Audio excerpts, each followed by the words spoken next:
This is the City of Waupaca's City Plan Commission meeting.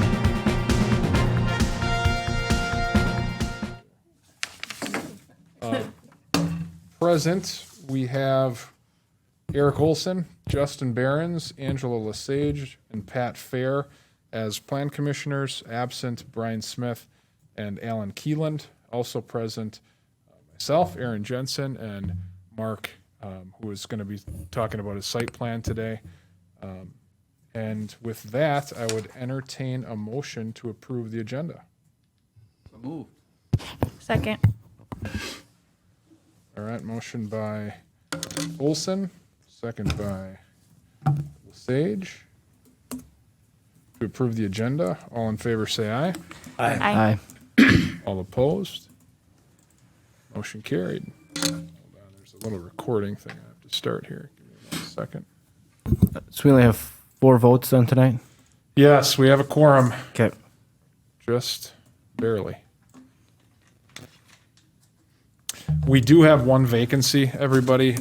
It's Tracy still. There has been an individual that I've talked to that is interested.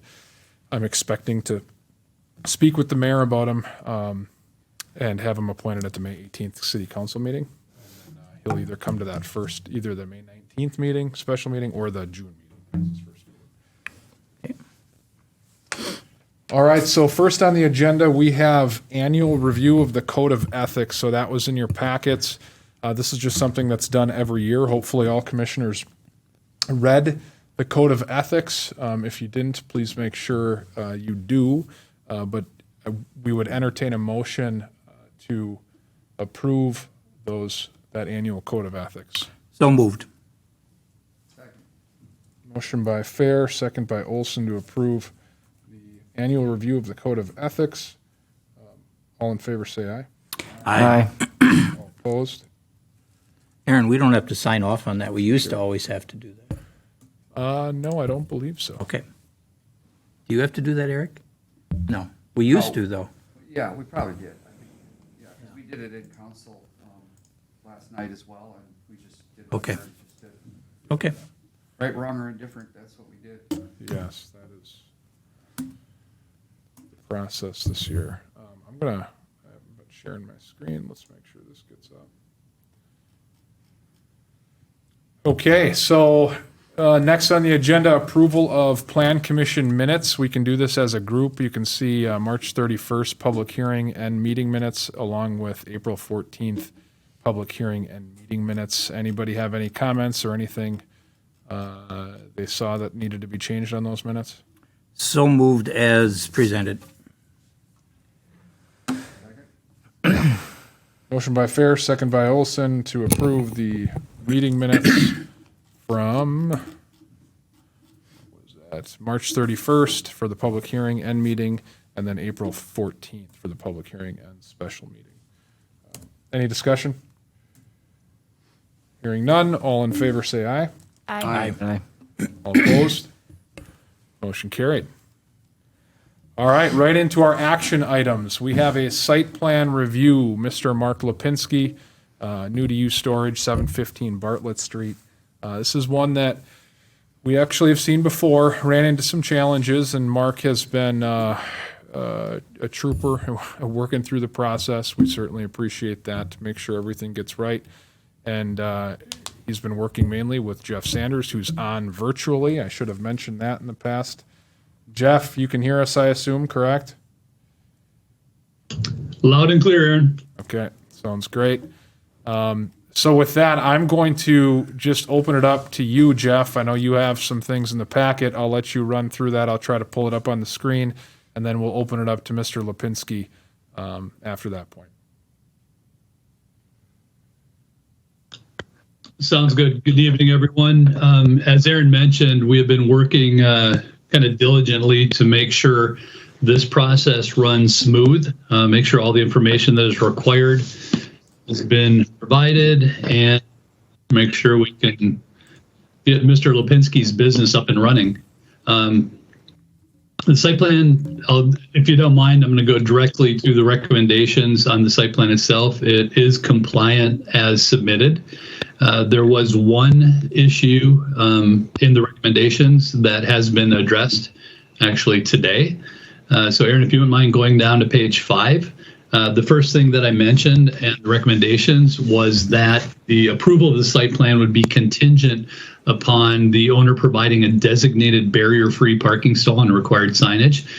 You may recall barrier-free parking is the ADA or handicapped required parking stall.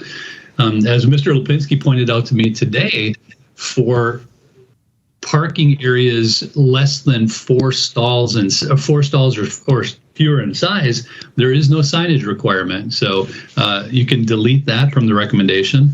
Mr. Lipinski has submitted an amended site plan that does identify a specific stall as barrier-free. And as he points out, that signage is not required. As we've discussed in the past, if there is to be any exterior lighting in the future, there is not at this time. But if there is to be exterior lighting added, it would require an amendment to the site plan. The same situation would be true for signs. If they propose to include any signs at any point in the future, the sign permit would be required. And the last 4 recommendations are the 4 that appear in every site plan we do. You can't begin until it's been approved by DPW, can't begin until it's issued a building permit, and the construction and use of the property must be consistent with the approved site plan. So this one is pretty cut and dry. And again, Aaron, you might want to bring up the site plan if you have to show some of the landscaping. And what they're proposing, what New to You is proposing is one larger deciduous tree kind of to the southwest portion of the property and a line of arborvitae on the eastern and western boundaries to provide the required shielding or screening. The vast majority of the site will be undeveloped, so it's predominantly open space. And I'm not seeing it there, Aaron. So Yeah, I'm not either. I'm looking through the thumbnails. I don't know. maybe you didn't make it through the packet. Make it into the packet. Yeah. Let's see. It's right after the photograph. Where do you? Oh, there we go. Go down just a little bit more. One more, 2 more, right? More, Next one, more. right there. There you go. So here's the proposed site plan. And again, the one you have in your packet right now does not show the ADA parking stall, which is located to the right side of the driveway, abutting the building. So the dark gray area you see would be in the northwest corner. This could be northeast corner. And it would basically fill in the entire area up to where you see it, 20 by 44 driveway. So that is all I have. Certainly, if the Plan Commission has any questions, I'd be happy to do my best to address those. Jeff, I have a question. At the bottom of this same slide that we're looking at, where it's got the right-of-way 18 feet, is that part of the a road itself, or is that in addition to? My understanding is that's the right-of-way setback, or the setback from the right-of-way. Mr. Lipinski, can you confirm that? Yes, that 18 feet is actually currently it's grass. You need to use a microphone. Yeah, just pull that down. Yeah, just pull it right there. Okay, yes, it's actually grass, and it would continue to stay grass aside from the concrete drive. So yeah, from the curb in 18 feet is the right of way. Okay. So I think that's showing 18 feet from the curb to the right-of-way line, and then it's another, and then you can see the front setback on that arrow up above that says 26 feet. That's the setback to that front yard, Correct. which would be to the right-of-way. Correct. You got it.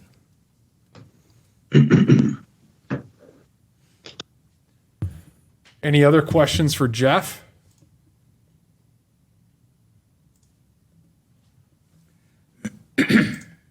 If there are not any other questions, Mark, do you have anything that you want to add?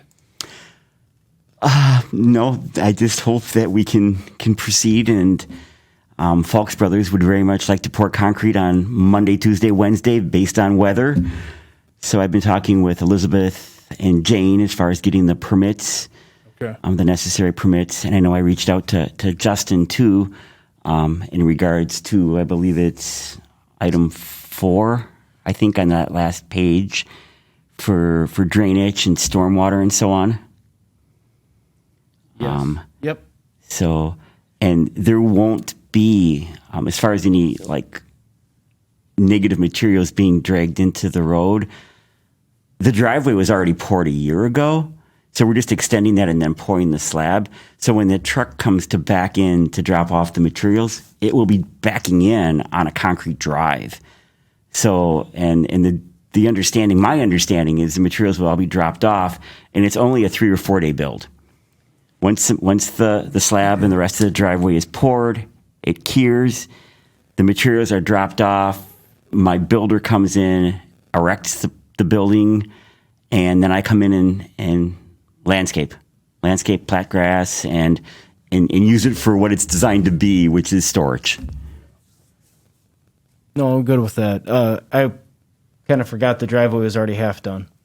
Yeah, we've got 25 feet of driveway in already. Or no, actually more than that. I'm only adding 13 more feet, so 25, 35, whatever it comes out to. It's 25 less 44 is what's already poured. So Aaron, if we approve that tonight, he can move forward already on Monday? Yeah, this does not go to city council. So this would be the last stop for him? That's correct, assuming all building permits are. Correct. And Jane, I dropped some materials off for Elizabeth. Jane reached out to me today to ask me to please get some more materials to her. Okay. Apparently, she and Elizabeth are going to be meeting tomorrow for something, and that she feels she can expedite this and get the ball rolling promptly. Okay. Yeah. So as soon as those are taken care of, and assuming Mr. Barron's is good with the stormwater, I think it's a pretty flat site, isn't it? Yeah. It was really flat. Yeah. Yeah. So it shouldn't be any issues. Then yes, then he can get going as soon as that's taken care of. So do we have a motion for approval of this site plan? I'll motion to approve. Second. We'll give it to Justin, he needs one. I was thinking the same thing. Motion by Lesage, second by Barron's to approve the site plan review for Mark Lipinski and new to use storage at 715 Bartlett Street. Any discussion? If not, all in favor say aye. Aye. All opposed? All right, motion carried. Go back to the agenda here for a second. So, Mark, thank you very much. You are good to go today. Free to go? You can stick around if you would like, but you don't feel the need to. All right. Well, thank you very much for your time. Yeah, thank you, Mark. Yeah, Good luck, Mark. Yeah, thanks. Good luck. Yeah, good luck. So we have under 5 discussion items, and this is not an action item, so we can't take action tonight, but we can have some discussion. It's the light ordinance updates. This is something we've touched on a number of times. The last time we did talk about it, there was some kind of general direction to, hey, let's draft something. Let's see how simple we can make a possible ordinance to give staff a tool to at least, when an issue does come up, show the person that is in potential violation that, hey, here it is in writing. It's in our ordinances. We have something to protect neighbors against this. And there could be a fine issued if it's not corrected. So that's the route we went. And we had a couple meetings this afternoon. Attorney Steve Sorensen drafted this. I'm going to pull it up in just a second. Where did I have that?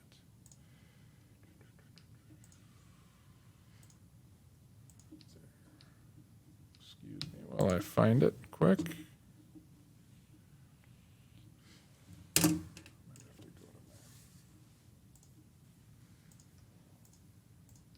right, I'll have to go back and put it up.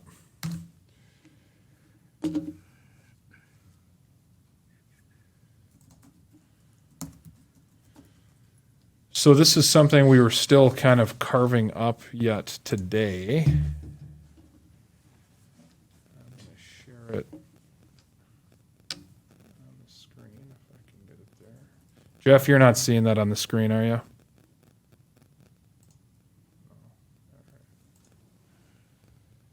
He's talking, but he's muted. Jeff, you must be muted. But I could tell you couldn't see it. I think you probably can see it now. I can see it now. Okay. All right, so I want to just go through a couple items on here. What you're looking at is, well, I guess I'll start by saying this. If you remember, a lot of the challenges that we presented to Plan Commission and City Council when we've had the discussion comes from an enforcement issue. And I'll start by saying I don't think that this alleviates all of them, but it certainly is a better option than what we had talked about in the past. We had talked about, using lumens to measure. Are we going to take light measuring type tools out at night? Who's going to be doing that? Is it going to be our police department? Is it going to be our code enforcement officer? Is it going to be an extra part-time person? Is it going to be Justin, because we just make Justin do most of our things? I got nothing better to do than walk around at night. That could be obviously have budget implications and other challenges. After explaining kind of what we were looking for, Attorney Sorensen drafted this version. I'm going to highlight a couple things on the screen here. Number one, if you look at section 1B, applicability, the following regulations shall apply to all exterior lighting, be it residential or non-residential in nature. I would, if we were to ever consider something like this, probably strike non-residential, as that would imply probably commercial, and we have things in place for that, lighting plans, we go through our site plan review, so on and so forth. So this would probably obtain just to a residential district or residential districts. You'll see under exceptions C, the following lighting types shall be exempt from the following regulations. It's short, so I'm going to just go through this.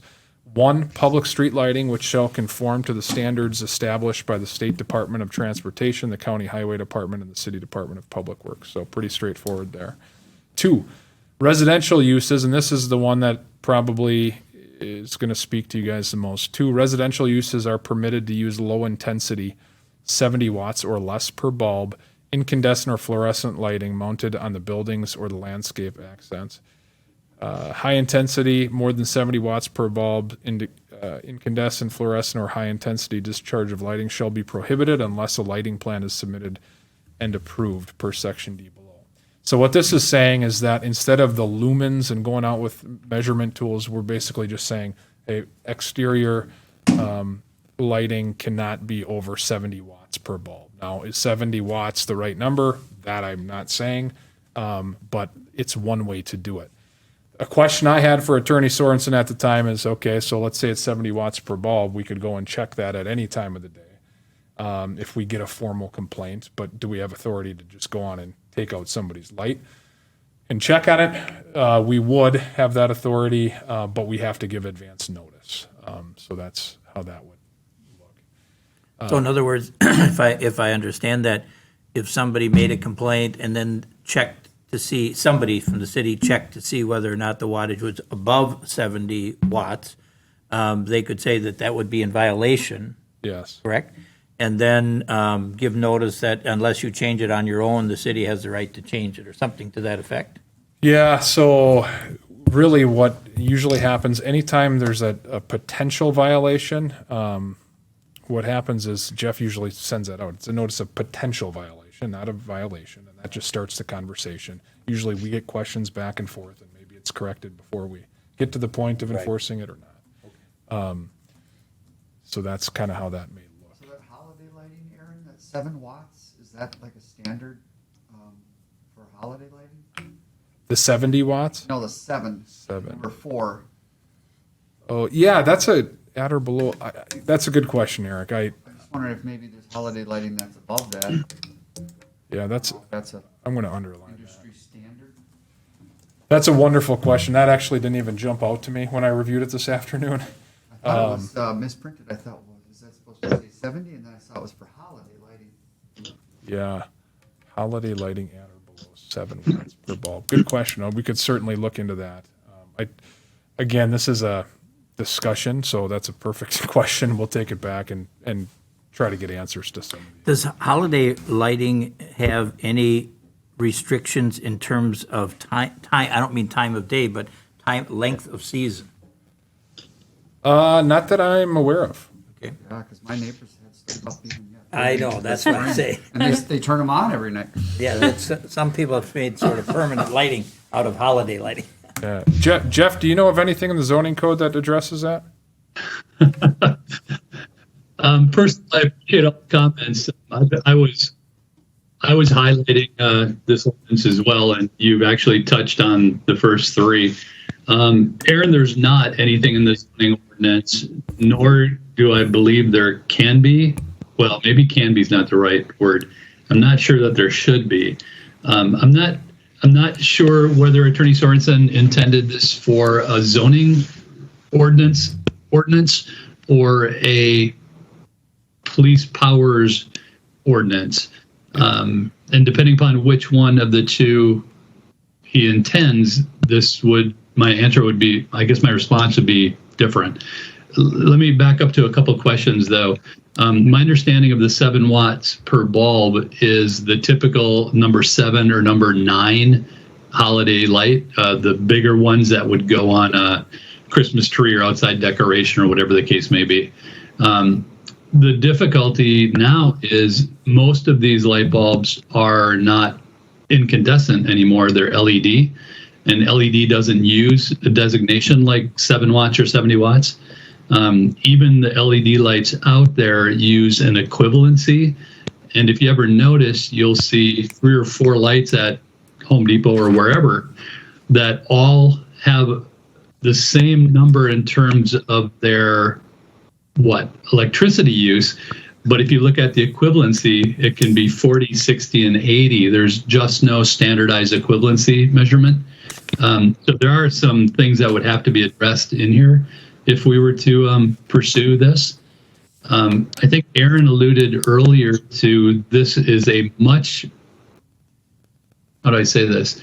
It has the potential to be much easier to administer because, again, someone could take a light bulb out, look at it, and determine whether the number is higher than allowed. The actual administration of that, I think we can get into a discussion about, but it would be a little bit more complicated than just somebody notifying a homeowner that we have to stop by and look at your light bulb. Aaron, the direct response to your question is, I just don't know yet how this would be accommodated within a zoning ordinance. Yeah, and you mentioned your first question that you opened up with, Jeff, is did he intend it to be in the zoning code or police powers? And he did intend it to be in the police powers section of it, which we talked a little bit about before. And you can see number 8. I wanted to just jump down to number 8 quick. Existing exterior lighting that does not meet the standards of this section shall be considered legal non-conforming until such time as it is replaced or altered unless the existing light is considered a public nuisance, which would require removal to eliminate that nuisance. And that's, so basically a formal complaint could trigger the action from the city. This next part, section 1.2, exterior lighting plan required. This is something that I do not have a lot of comfort with, and I'll explain why. Well, I guess just in the way it's written. I mean, the last thing we want to do is just, when residents are doing things, alterations to their houses or putting in a new single-family home or whatever it might be, is now also create an exterior lighting plan that has to be submitted. There are a lot of things that people have to do to meet regulations, whether it's zoning approvals, building approvals. If we continue to use some of these tools to help us solve potential problems, however big or small they may be, we will continue to put up hurdles for people when they do these things. And that's one concern I would have. So I think we'd have to look at that and say, is that needed? Is it not? Hey, Aaron, is that an option for the code enforcement officer? Did it say Sorry, Justin, what do you mean? the exterior lighting plan? I'm trying to read Discretion it. of the city code enforcement officer. That's correct, Justin. Is that also an option for the zoning administrator? It says there, right? It does indeed, although I'm not sure the zoning administrator has the authority to administer an ordinance that isn't a zoning ordinance. I'm thinking having that option would be a good thing. It may alleviate some future problems. I think, did we request one for the Go Right Way side? So that's a different situation. So exterior lighting plans do have to be provided in commercial Okay. situations, and that's done through the site plan review process. Oh, now so we have an internal. So that we're This talking is only residential? yeah. The way we're Okay, well the then that's issue a we're little, trying- that is a little overkill. But, Aaron, from you, earlier you said that, you have a little discomfort with that, but I think in terms of just giving out information, if I were in the process of building a new home in the city, and as you say, there's all kinds of hoops to jump through, somewhere along the line, it would be nice to know that, just so you know, I mean, as the owner, that if you're doing any exterior lighting, we do want to try to keep that to 70, whatever. I think that'd be good to know that information. And it not necessarily because you're pushing it as an enforcement, but you're letting the person say, okay, well, when I put it in, I'll tell my contractor, just don't go over 70 and we should be good to go. Yeah. No, I don't. I think anytime we can educate people and share information like that, it is good, and it might be very helpful for people and the neighbors that they're moving in next Well, to. and then like Justin suggested too, down the road, then you avoid problems with people if they just put their own in after the fact and don't adhere to it, then you might have a bigger problem than, I mean, I'm talking about new construction, obviously, or new remodeling. Just to having a flyer saying, if you're doing any outside lighting, just know that these are the recommended parameters, something like that. New lighting does have, if you talk to the vendors and, good contractors, electrical contractors can get this information for you. They'll show you like the envelope of where the light and intensity is per a standard light, whatever they're installing. I mean, is that what would be part of this plan? Is we're putting this new house up, we're putting 2 lights on the garage, here's the envelope, and then is that good enough? I'm going to let that's a great question. I'm going to let Jeff speak to this a little bit, even though it might be in police powers, and we have some questions about that, and if the zoning administrator is the right person. The only reason I say that is because Jeff is the one that does look at some of these things in our commercial side of things, and he is the one that reviews a lot of different applications as they come in. So, Jeff, do you have any thoughts on that? Quite a few, Aaron. Justin, to get directly to your question, if we were to incorporate residential lighting requirements into the zoning code, again, we've talked about the nonconformity issue in the past, so I won't go there, but presuming that we set specific outdoor lighting standards for new residential development, Aaron, if you scroll down to section 1.3 and 1.4, the lighting standards apply to all light sources. The real key here is item 1 under 1.3a, and then the first sentence under 1.4. So a cutoff light fixture, the best way of describing it is it's kind of redundant to say cutoff light fixture and with a hood that shields, because the cutoff light fixture means that the light goes down and potentially some horizontal, but it doesn't go up. It doesn't shine 360. It shines no more than 180, and ideally it shines, kind of directly or mostly down. That is the fixture. It has nothing to do with the bulb itself. And the fixture is relatively easy to regulate because you can look at it and say, okay, if I put a bulb in this fixture and turn the light on, I can see where the light is going. So something like this could be incorporated into the zoning ordinance. However, it would only apply to new development or somebody that changes the fixtures on their house. It could not apply to light bulbs. The challenge with 70-watt light bulbs, and Aaron and I discussed this briefly earlier, the best example I can give you is my own. In our front yard, we have a coach light. I think some people call it a pole light, but we have a coach light. And when I first moved into this house, I believe I put a 40-watt light in there. And it was, because of the way this coach light is designed, it was so bright that our yard was where your eye would be drawn from 4 blocks down the road in any direction. If you look down the road, it would dominate, and that was a 40-watt light bulb. We ended up putting a 8 or a 10 watt bulb in, and it was still too bright, and we eventually just took it out. The reason I say that is many modern fixtures are intended to make lower intensity light bulbs appear to be much, much brighter. The same concept behind a Fresnel lens in an old lighthouse. So the 70 watt or any number, whatever that may be, may not actually have any bearing as to how bright that light is if the brightness is accentuated by the fixture itself. So it just, I feel like I'm just saying, bringing negatives into this, but there's a reason it is so difficult to regulate lighting, particularly in residential uses.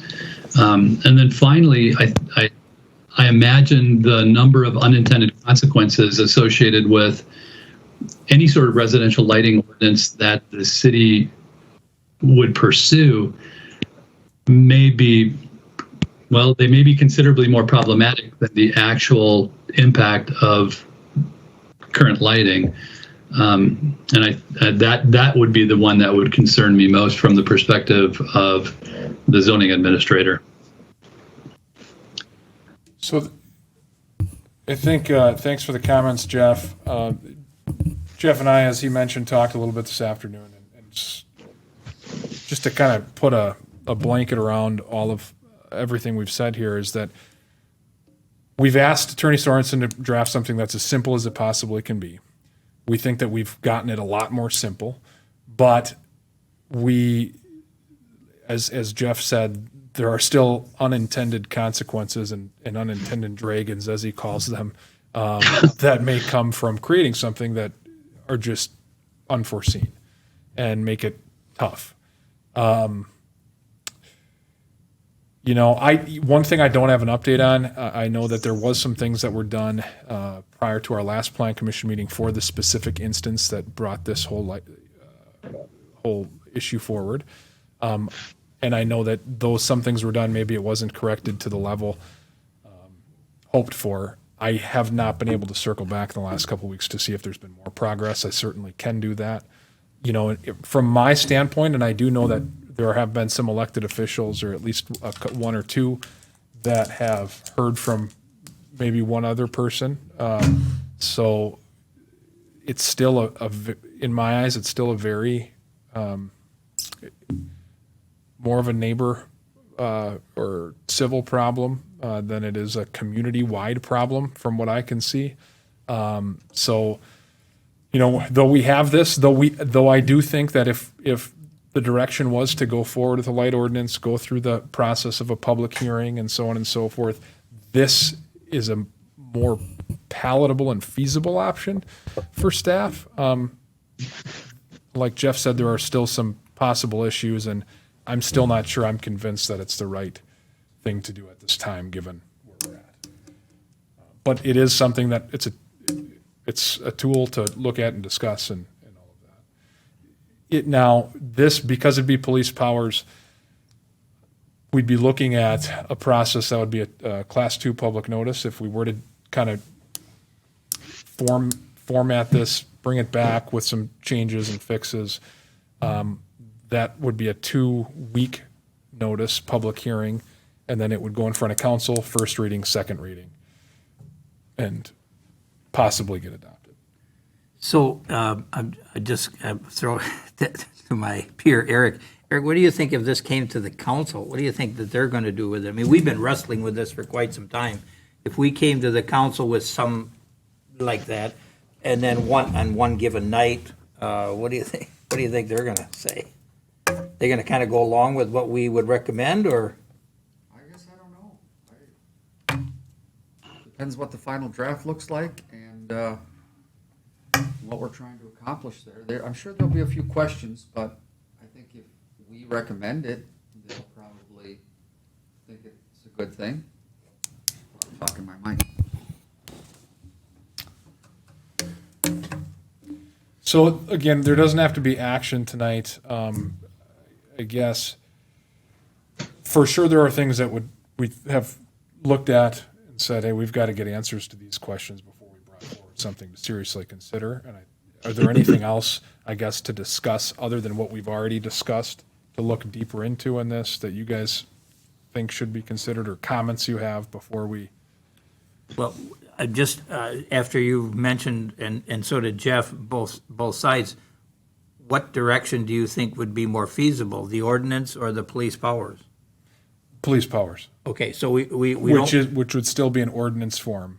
It's just a matter of what chapter it is within Okay. our ordinances. okay, so we would at least concentrate on that aspect of it. Yes. Okay, moving forward, if we choose to move forward. Do you have any idea what the mayor thinks about it? This is something that kind of worked on this afternoon, and I haven't been able to go through this draft with him. Certainly will. He's enjoying some time off right now. Right. And I'll go through it with him next week or so. If we don't do anything, do you think you're going to have some pretty upset individuals? Yeah, I do. I think I am curious to see what else has been rectified and if we can help make that single issue get better. Maybe not as much. I don't know, but I would imagine yes. On the other side, if it comes out and I look at it this way too, the city starts regulating residential lighting. Are we going to have upset individuals? So it's twofold, right? Well, it's certainly safe to say to anybody who would ask that question now, is the city doing anything, is to say the City Planning Commission has been discussing it, looking into possible police powers and or ordinance, you could say that anyway, at this point, and we hope to have something in the future. I mean, that's a truthful statement. Don't know if at the end of the day, we don't do any written change, but at least we're talking about it. Right. It's on the agenda, minutes can be looked at. Absolutely. And this is something we can have, at least this draft of something that we feel like is the most feasible for 6 months down the road. If 20 people come forward and they're like, hey, this is, we heard about this and we now are coming forward and voicing our strong opinions. Well, we have this. We're a little Right. more prepared to go than we are right now. Right, and I think you could show that draft to somebody to say, this is what we have been discussing, not in its final form, as Jeff suggested, there's a lot of little things about it that may need to be changed. But if somebody came in tomorrow and say, well, look, here's what we're looking at, we're trying to get a handle on it, I think that would certainly help those people who think we're not doing anything. Yes. And I don't want to dismiss the fact that you guys know that, and you're aware that there was a petition with, I think, 65 or plus signatures. I don't want to dismiss that at all. When I say, I just haven't heard of specific instances myself other than the one. So. Any other thoughts before we move on there? Okay. Sounds good. All right. I believe we're going to move on then to permits, reports. Pull up the agenda here. Trying to do.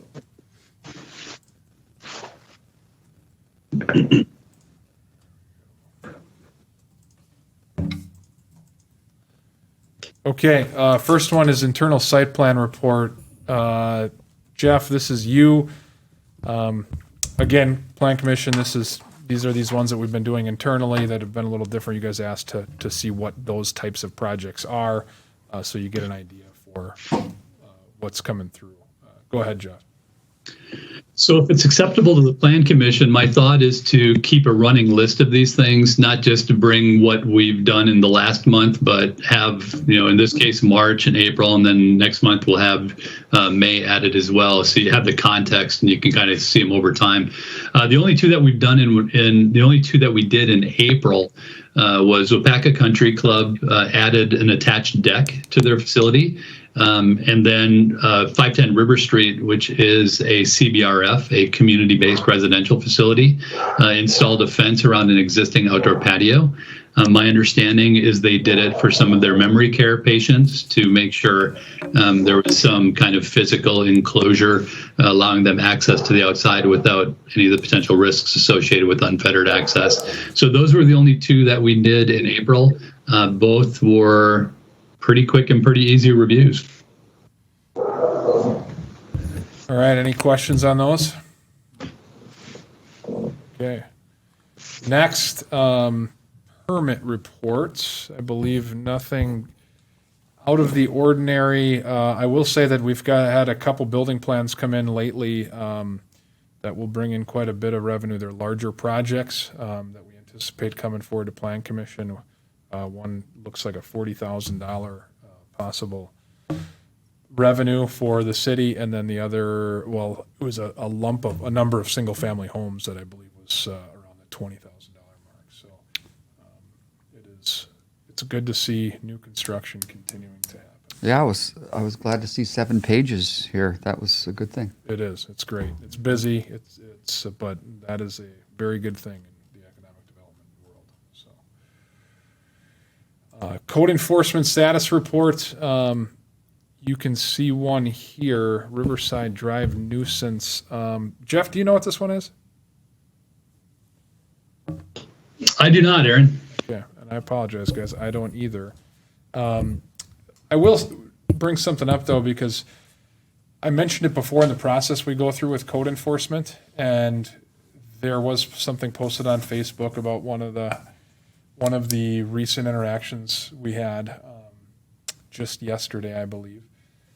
And a lot of times when people get that letter of potential violation, they think, okay, we're in trouble, we have a fine, we have something going on. Like I said, that's just the notice of the potential violation, so they can contact us and we can reach out and try to work through what needs to be done. So especially when it goes on Facebook, especially when it's an organization or something that's noticeable to everybody, people hear about it. I can promise you in the recent scenario, we are communicating with them and working through ways to resolve the potential violations. And if plan commissioners or council members ever have questions resulting from something like that, reach out to me.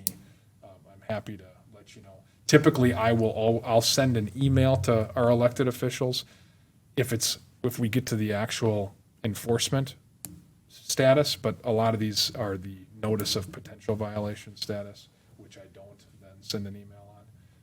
So just a little information on that. Other than that, no real news. The only thing I'll really note from an economic development standpoint, it's just continued housing. There was a press release put out from Starbucks that I did send to council. They're going to be starting very soon. I guess the only other thing of note is that City Council did approve the River North plan last night, and that was the plan that Andrew Dane's been working out with Vandewall and Associates. As our housing lots have been developed, we are needing to prepare for the next place. Where are we going to go? If we continue to have this demand, we want to be prepared to take those in. And right now we're looking at the area business and technology park for a possible plan. So we'll be working with Vandewall and Associates over the next 2 to 3 months, and you should see something at that time. So, Aaron, is there any update on the site plan or the project that we approved quite a while ago with the old Pizza Hut coffee house? yeah, so that's the Starbucks. So that will be Starbucks. They did come out. They sent it to Angie Landsberg at the paper. They did announce it will be a Starbucks. Oh, okay. And that will start. Because they originally were independent, weren't they? They were originally just not saying what they were. They were always a Starbucks. Yeah. Yes, it was always a Starbucks. Okay. So that is. Because they were supposed to be starting, I thought by now, but maybe they've been delayed a little. I'll send plan commissioners that press release too, because it did give a timeline in there. Okay. Any other questions? All right. If not, we would entertain a motion to adjourn. Motion to adjourn. Second. Motion by Olson, second by Fair to adjourn. Any discussion? I assume not. Hurry up. All in favor, say aye. Aye. All opposed. All right, motion carried. We are adjourned at 6:01 p.m. Thank you, guys. Good job, Eric.